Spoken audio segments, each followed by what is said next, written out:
For the class Digital Fluency at Hamline University, instead of using Blackboard for threaded discussions, since so far every time I've offered this class, there hasn't been enough people to populate a whole class. We've had to do it individualized study.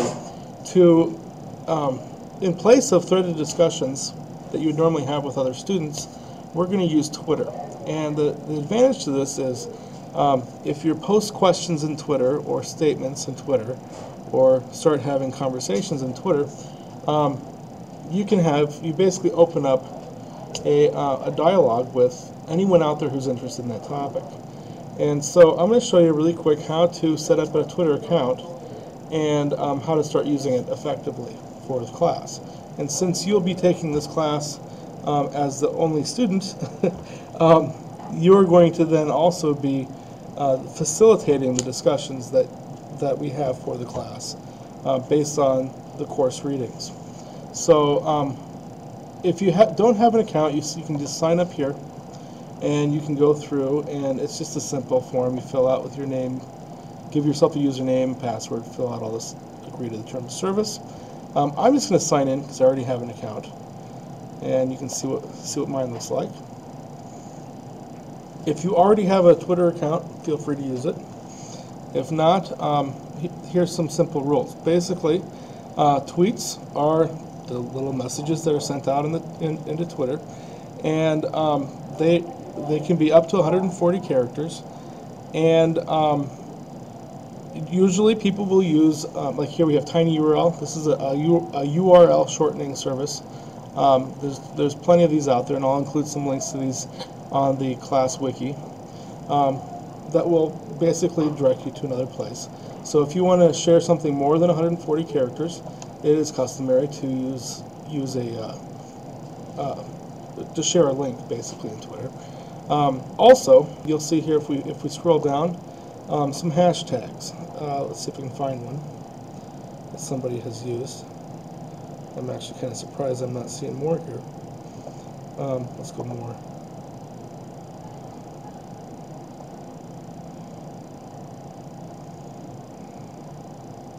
Here we go, millennials.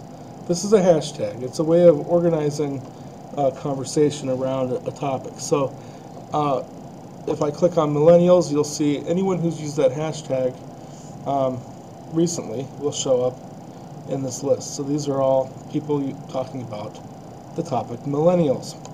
Now we're going to use for this class a hashtag dig_fluency.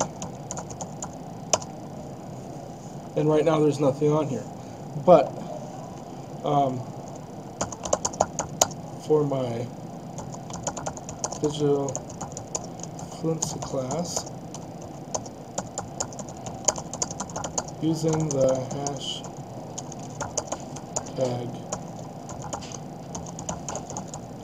DigFluency. Now, if I update my account, this will be my latest tweet I'm posting out there.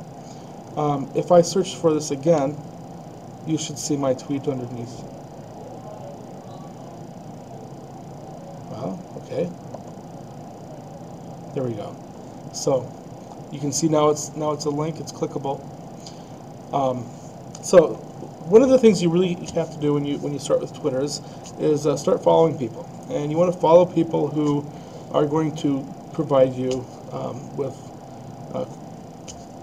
quality every day, or at least where you can grab some value from. And a few tips for that. So let's go to, I'm just going to go to the people I'm following here. I'm following 508 people.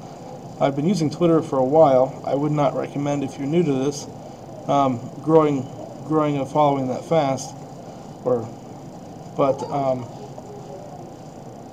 but you can go onto any of these people. So let's say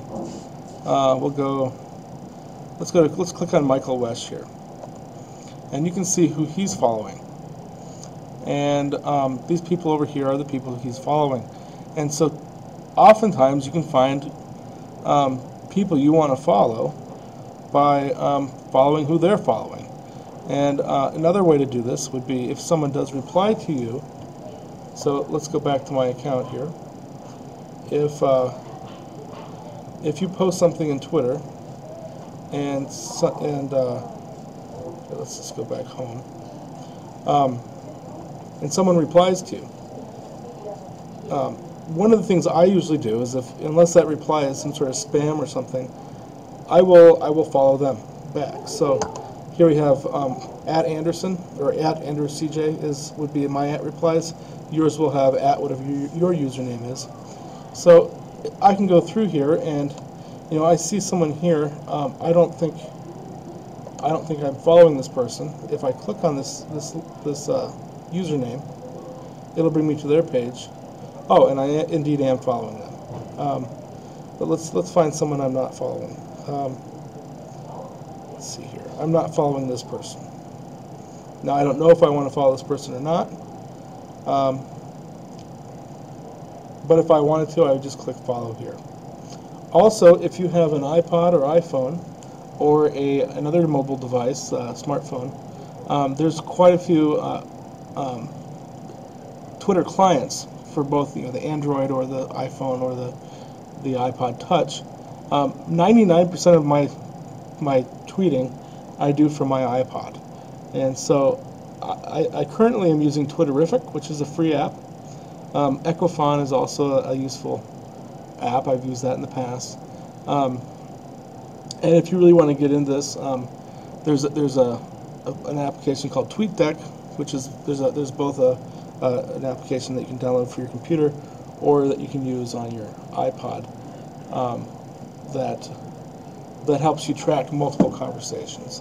So hopefully this is enough to get you started on Twitter, and then you can also follow the links that are on the wiki, and look at some more of the other resources to figure out what Twitter is all about and how to use it. So if you have any questions, let me know.